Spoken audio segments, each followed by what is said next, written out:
диний билим берүү дегенде дин тармагындагы адистерди чыгарууну максат кылышыбыз керек.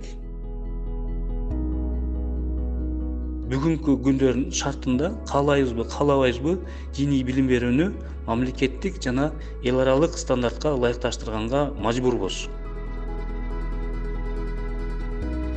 Кыргызстанда кайсыл бир диний окуу жайды бүтүрүүчү ошол диплом менен башка өлкөлөрдөгү диний жана башка окуу жайларга тапшыруу мүмкүнчүлүгүн дагы биз камсыз кылышыбыз керек.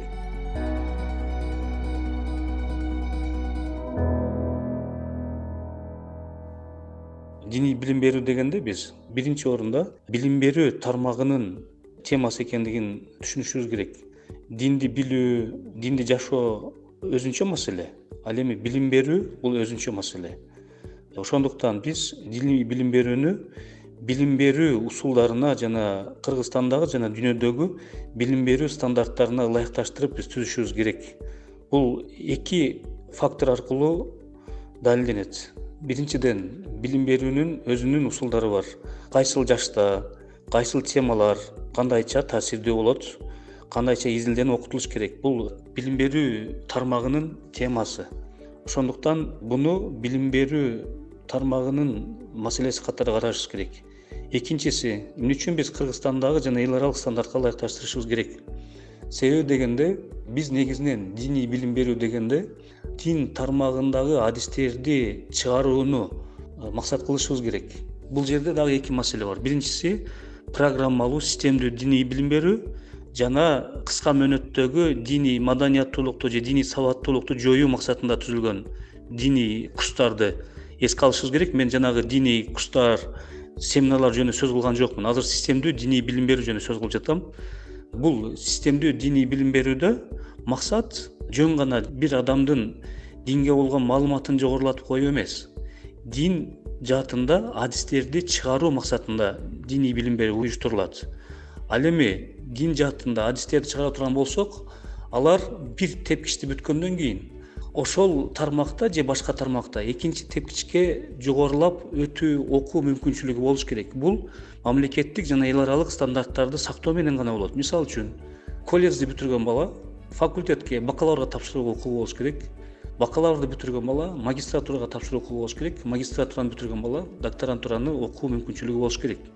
Ошол эле мезгилде Кыргызстанда кайсыл бир диний окуу жайды бүтүрүүчү ошол диплом менен башка өлкөлөрдөгү диний жана башка окуу жайларга ошол документи менен тапшыруу мүмкүнчүлүгүн дагы биз камсыз кылышыбыз керек. Эгерде мындай карай турган болсок, анда биз бүгүнкү күндөрдүн шартында каалайбызбы, каалабайбызбы, диний билим берүүнү мамлекеттик жана эл аралык стандартка ылайыкташтырганга мажбурбуз. Ошол эле мезгилде азыр бизде маселе болуп жатат да, мисалы үчүн буну медресе деп атайлы, же болбосо колледж деп атайлы, маанилүү эмес. Ичиндеги программасы маанилүү.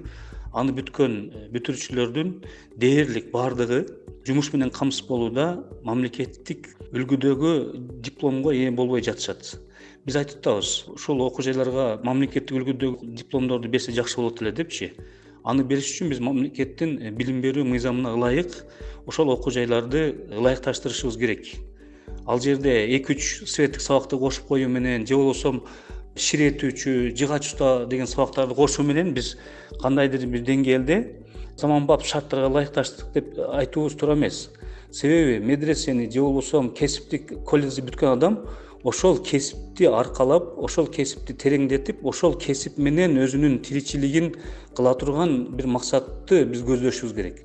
Бирок ал жерден биз өзүнүн кесиптик жана илимий келечегин аныктай албагандыгын мойнубузга алгандыгыбыз үчүн ал жанын багыш үчүн дагы бир кошумча сабак окутуп атабыз, кесип берип атабыз. Албетте бул жакшы. Бирок негизги максатыбыз диний билим берүүнүн сапаты көтөрүлбөй калып калат. Ошондуктан биз диний билим берүүдө конкреттүү адистиктин талап кыла турган сабактардын сапатын көтөрүүнү максат кылышыбыз керек. Дагы бир маселе бар. Кыргызстандагы диний билим берүүнү жүргүзүү укугу кимде болуш керек деген маселе. Буга чейин дагы айтылып жүргөн. Билим берүү министрлигинде атайын диний билим берүү бөлүмү ачылышы керек. Себеби кандай болбосун Кыргызстанда билим берүү тармагы бизде билим берүү министрлигинде жеке окуу жайлар, медреселер ачылышы мүмкүн.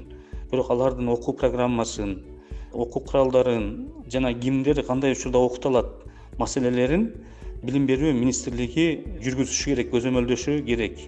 Ал эми жеке жамааттар болобу, мисалы үчүн диний билим берүү же болбосо окутууга жөндөмдүүлөр болобу, алар мүмкүн болушунча адистикке талап кылбаган арабча үйрөтүү, Куран үйрөтүү жана таалим тарбия сыяктуу курстук кыска мөөнөттөгү окутууларды уюштурса болот. Ал эми системдүү билим берүү тармагын керек болсо муфтият менен биргеликте, муфтият медреселердин түзүүчүсү катары, учредитель катары калышы мүмкүн, бирок окуу программасын муфтият эмес, билим берүү министрлиги түзүш керек деп мен ойлойм.